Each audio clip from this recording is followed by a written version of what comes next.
All right, folks, it's 9/11, and usually, if I remember correctly, I think I talk about Building 7 most of the time on 9/11, and I don't know, I'm just not feeling it this year. I'm sure I'll get to Building 7 today, but what I'm mainly thinking about is just how different the country was, and how I really feel old, and I'm only in my mid-20s. People who are younger than me have no concept of what that America was like. And not just the pre-9/11 America, but even the immediate post-9/11 America. 2004 America, the Iraq War era. It's just, people would say it's a different world. It's not a different world. The world has stayed pretty much the same. It's a very different America. I vaguely remember the us versus them mentality, the idea that we Americans share some kind of common bond. But honestly, it's getting to be so far back now. It's really hard for me to remember. I guess I will forget it within my lifetime. And if I, at my age, at the ripe old age of however old I am, if I'm forgetting what that was like, there is no hope for I shouldn't even say future generations, because I'm current generation. The old America is dead, and there's no effort by the older generations that I think remember the old ways to bring back what we once had. Because honestly, nobody really wants to go back to those days. Nobody wants to pretend that we all just get along and that we're all the same, because we're not. We never were, and we never will be. Sadly, though, what we've devolved into as a country is not so productive infighting. It's just the effort of wanting to crush our enemies. And, the left, I think, is much more in tune to that reality than the right. The right is very much afraid of crushing its enemies. But on September 11, 2001, there were no enemies domestically. All the enemies were out there. They weren't, your next door neighbor. They weren't your boomer kind of uncle. They weren't your chain smoking mother or grandmother. The enemies were those guys with towels on their heads hiding in the caves in Afghanistan. That's what we were told. And then we were told that the enemy was that guy wearing the beret with the funny mustache, Mr. Saddam Hussein. And so all we Americans got to, band together and say, yeah, down with Saddam Hussein, and tear down his statue. And then we watched him get hanged on TV. And then after that, we had nothing to hold us together. That was it. That's how thin this idea of, a unified America is. We needed a common enemy, and once that common enemy was gone, we have no more use for each other. In fact, we'd all be much better off and happier if the rest of America didn't exist.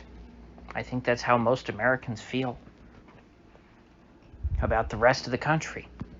They won't say it out loud, no.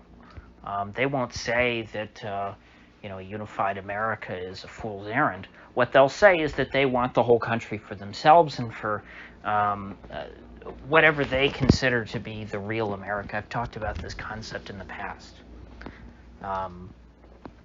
People like to have this idea in their head that, oh yeah, America can be real unified. The problem is we just got a bunch of anti-American people in this country, and we got to root them out.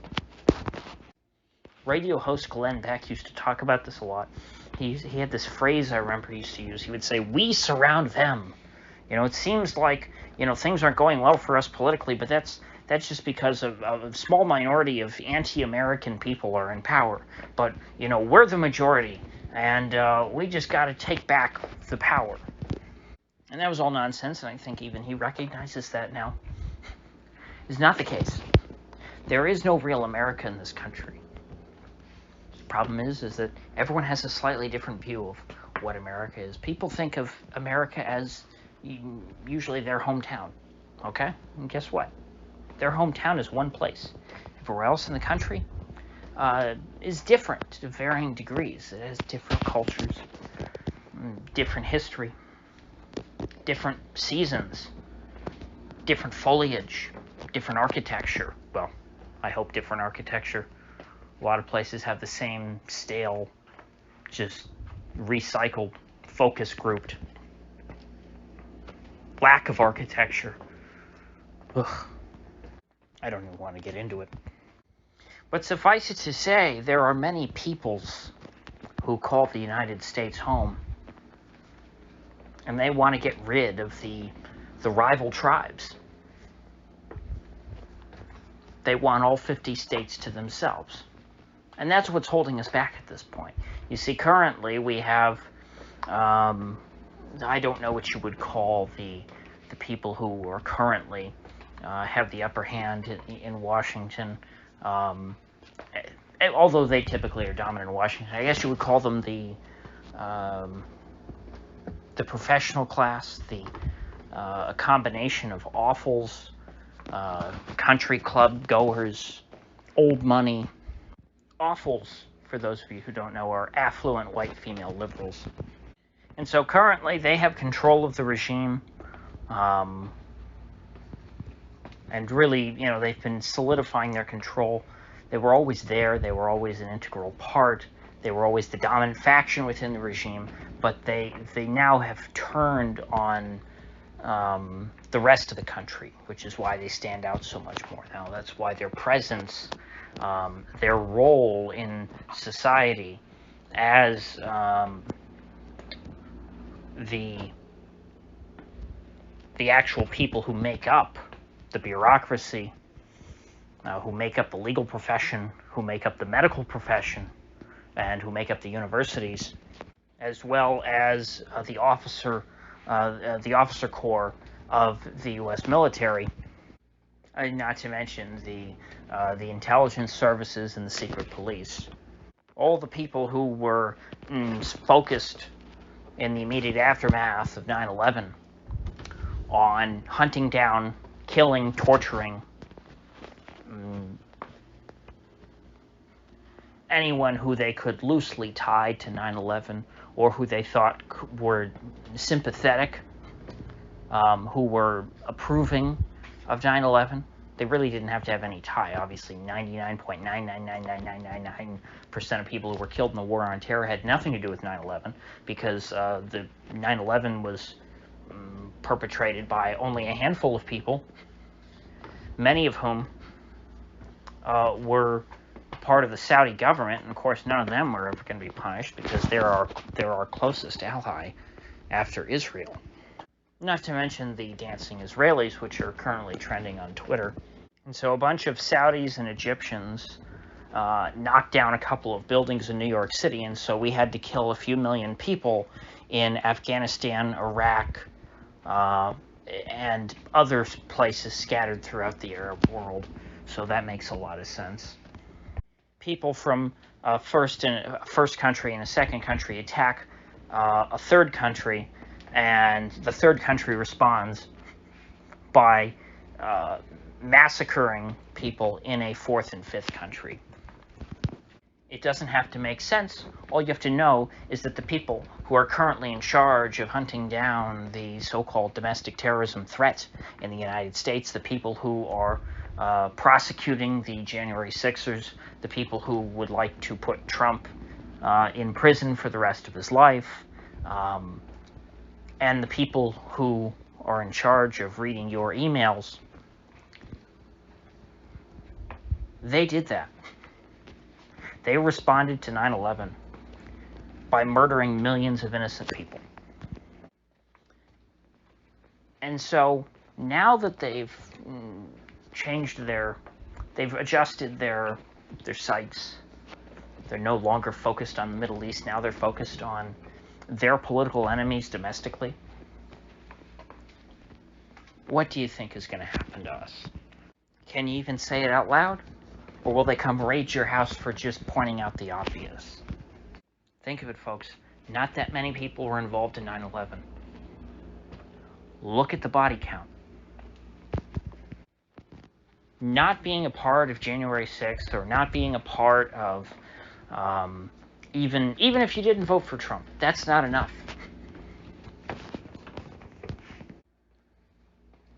Remember, the Biden administration bombed a house of a friendly family in Afghanistan on their way out, just to add insult to injury. These are people who were totally loyal to the United States all throughout the U.S. occupation of Afghanistan, and on their last day, the last day, as the U.S. is lifting off, flying, leaving them all behind to be ravaged by the Taliban, Joe Biden decides to sign off on an airstrike on this house and kill a father, mother, and their like 4 kids, and then a bunch of kids who were over visiting for the day.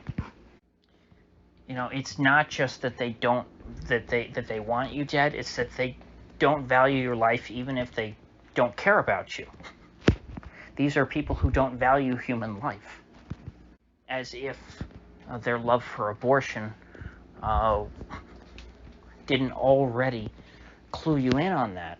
These are people who crave death.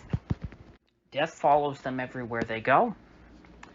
And for the next few years, I would think, next 20 years maybe, to be safe. We can hope it'll be over after 20 years. You just kind of want to keep your head down.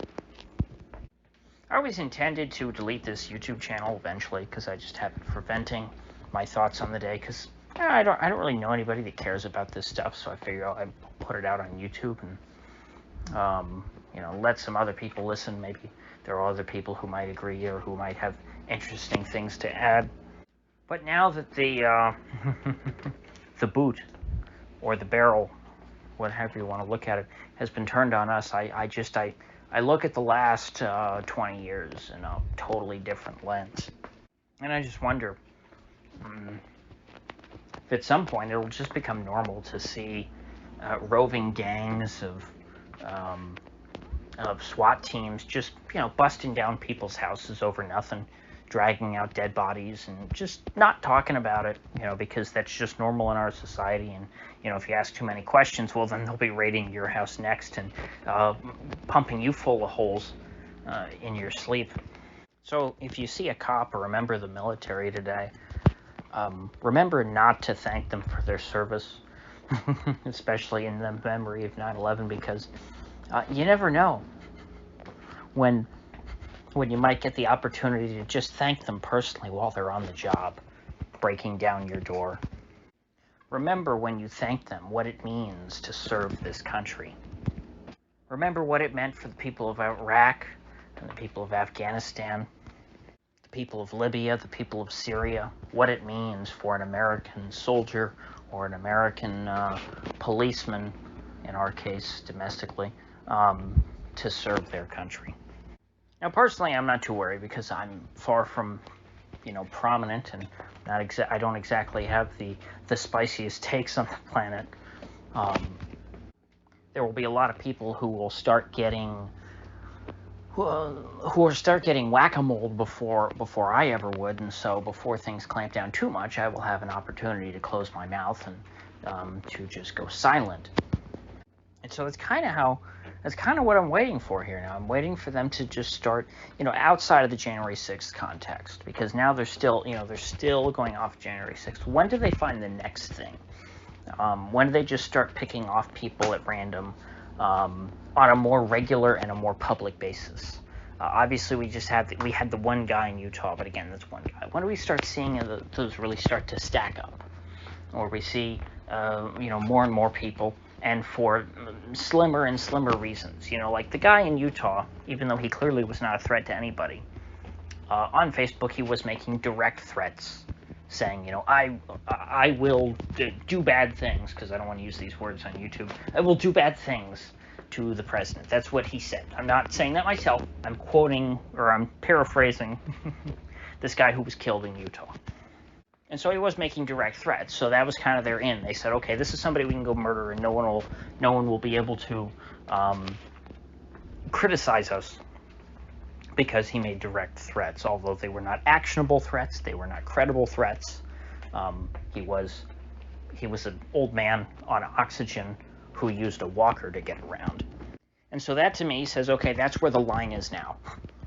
The line is boomer cons who use hyperbole. And I go, well, I'm not a boomer con who uses hyperbole, so I'm probably safe till now. But I'm going to wait until. Well, then again, there was Ricky Vaughn who made a meme. Luckily, I don't make memes. I'm not funny enough. I do some videos on here that are totally ironic, that are jokes, but not too much. So I should still be okay there. But when they start, arresting people who say, you know what, it doesn't really make sense that Building 7 just free-falled and collapsed into its own footprint. I don't really see how that happens as a result of an office fire. When they start arresting people for that, or when they start arresting people for saying, I think that the military might have been a bit excessive in the way that it slaughtered over 1 million people in Iraq alone, and countless hundreds of thousands and millions of people throughout the rest of the Arab world. When people start getting arrested for saying things like that, or for saying that maybe elections aren't super legitimate when there's only one candidate on the ballot, at that stage I might need to delete my YouTube channel. But until then, I think I'm okay. So, with that said, I will see you folks back here tomorrow.